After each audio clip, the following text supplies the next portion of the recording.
I'm sorry, Lieutenant. You can be sure the Dean will be with you in a few moments. That's all right, ma'am. We're used to it.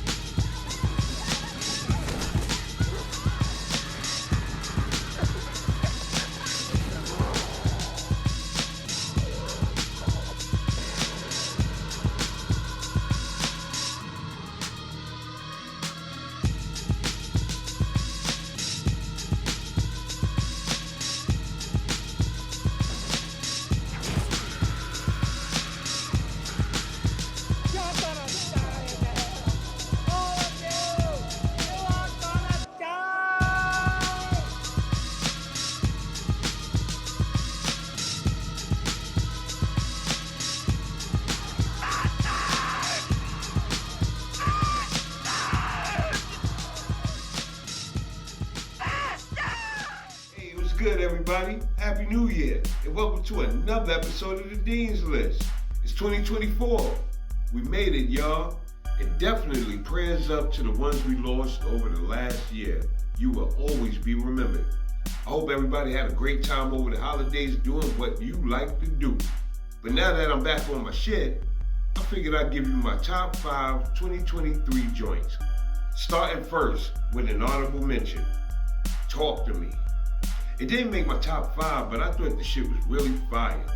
A24 did their thing on this one. I liked how they put the twist on the Ouija board concept. That shit was dope. I thought the movie was fire enough to where I would like to see a continuation. I would like to see what else they got with this franchise. That was just the appetizer. Now we're gonna get into the meat and potatoes with number 5, Megan. This shit was fire. They actually took the killer doll concept and made something dope with it. Did something different. Gave Chucky a run for his money. Megan herself was dope. I love how she went crazy on everybody in the building. The story was actually good.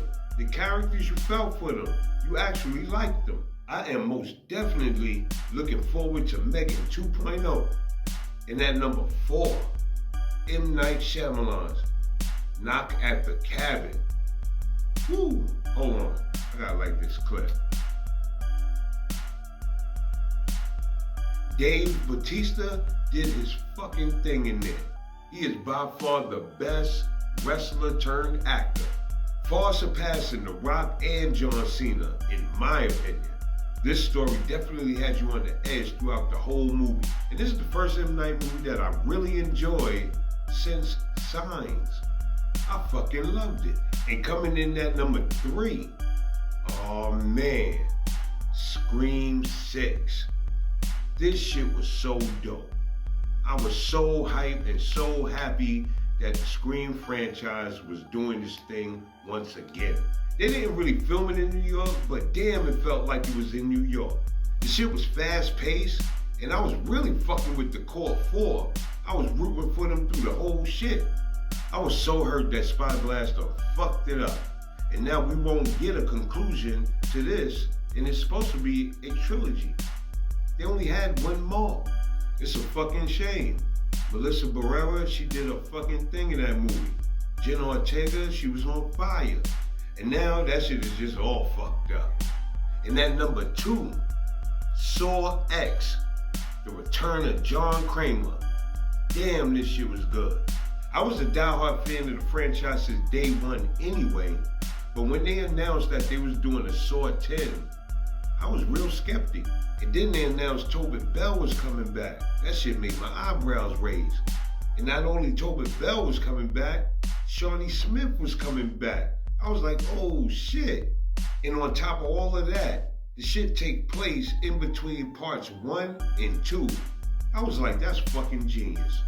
You get the traditional trap in the beginning of the movie, like an intro, but after that, the shit becomes like a character study of John Kramer.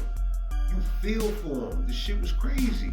It turned into like, he was just a simple old man trying to live and find a way to beat this cancer. After a while, you forget all the crazy murderous shit he has done, and you start rooting for him, especially when the people that he come across are some fucked up people. You don't like none of them. You want to see them in the trap, and these traps are fucking brutal. The some of the most brutal traps in the franchise. I thought the shit was real dope, and I could see them squeezing 2 more chapters right after this one to make it a complete trilogy. And number 1, Evil Dead Rise. I thought this movie was fucking phenomenal. I thought the shit captured the spirit of Evil Dead. Everything about the shit, I loved it. It was brutal, it was hardcore. I didn't think they was gonna wow out on the kids like that, and they did. I love how they added on to the lore of the Necronomicon. Now there's 3 books, and if you peep the books closely, each one is from the previous movie. That's fire. That always leaves the door open for Homegirl to come back, link up with Mia, and link up with Ash. That would be the ultimate Evil Dead finale. But I really fucking love this one. Even though 2013 is slightly better. Just slightly. So that was my top 5 dope joints from 2023. Jump in the comments and let me know what's your top 5 dope joints from 2023.